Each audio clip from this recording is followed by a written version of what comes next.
So present game changer movie release అయ్యి 10 రోజులు కూడా కంప్లీట్ అవ్వకన్నా ముందే ఈ సినిమాకి సంబంధించి పైరసీ వీడియోని అటు మూవీ రూల్స్లో ఐబొమ్మలో హెచ్డి క్వాలిటీ రావడమే కాకుండా సిటీ కేబుల్ ఛానళ్లలో ఒక గ్రామంలో అయితే దీనికి సంబంధించి వీడియో ప్లే చేయడంతో ప్రజెంట్ ఆ వ్యక్తిని ఆ యాజమాన్యం ఎవరైతే ఆ సిటీ కేబుల్ నడుపుతున్న యాజమాన్యం మొత్తాన్ని కూడా అటు పోలీసులు అరెస్ట్ చేయడం జరిగింది. అసలు ఇది ఎందుకు జరుగుతుంది ఏంటి అనేది ఎవరికి కూడా క్లారిటీ అనేది రావట్లేదు. మొత్తానికి ఇది ఇప్పుడు 10 రోజుల తర్వాత కాదు, సినిమా రిలీజ్ అయిన మొదటి రోజే హెచ్డి ప్రింట్ అనేది సోషల్ మీడియాలో ప్రచారం చేసేది. అంటే ముఖ్యంగా చూసుకుంటే ఈ సినిమాకి ఎందుకు ఇంత నెగిటివిటీ, ఎంతమంది ఎన్ని నెగిటివిటీలు చేసినప్పటికీ కూడా cinema first day collections 186 crores దాటిపోయింది.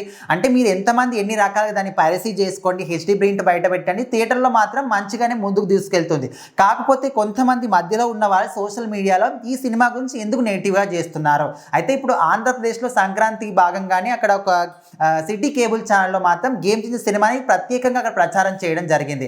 అంటే ఇదంతా చూసిన తర్వాత ఫ్యాన్స్ మాత్రం చాలామంది మండిపడుతున్నారు. ఎందుకంటే ఒక భారీ బడ్జెట్ సినిమా, ఒక 100 కోట్లు పెట్టి సినిమాని తీస్తారు, కొన్ని సంవత్సరాలు కష్టపడి సినిమా తీస్తారు, దీని వెనకాల ఎంతో 100 మంది ఉపాధి పొందుతారు.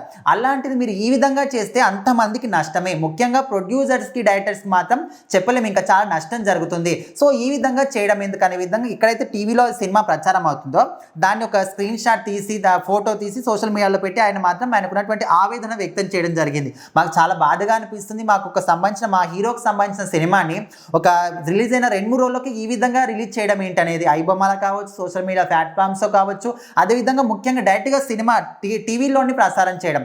సో ఈ విధంగా పెట్టిన తర్వాత మూవీ టీం వాళ్ళు కూడా దీనికి రియాక్ట్ అయ్యి సైబర్ క్రైమ్కి వాళ్ళు కంప్లైంట్ చేయడం. సో వాళ్ళు వెంటనే కూడా స్పందించి గాజువాక పోలీసులు మాత్రం అక్కడ ఏదైతే ఏ ఛానల్లో ప్రసారం చేస్తారో వాళ్ళని యాజమాన్యాన్ని మాత్రం వాళ్ళు అదుపులోకి తీసుకొని ఇప్పుడైతే దర్యాప్తు చేస్తున్నారు. సో మొత్తానికి అయితే ఎంత చేసినప్పటికీ సినిమాని ఎవరైతే ఆపలేరు అనే విధంగా తెలుస్తుంది.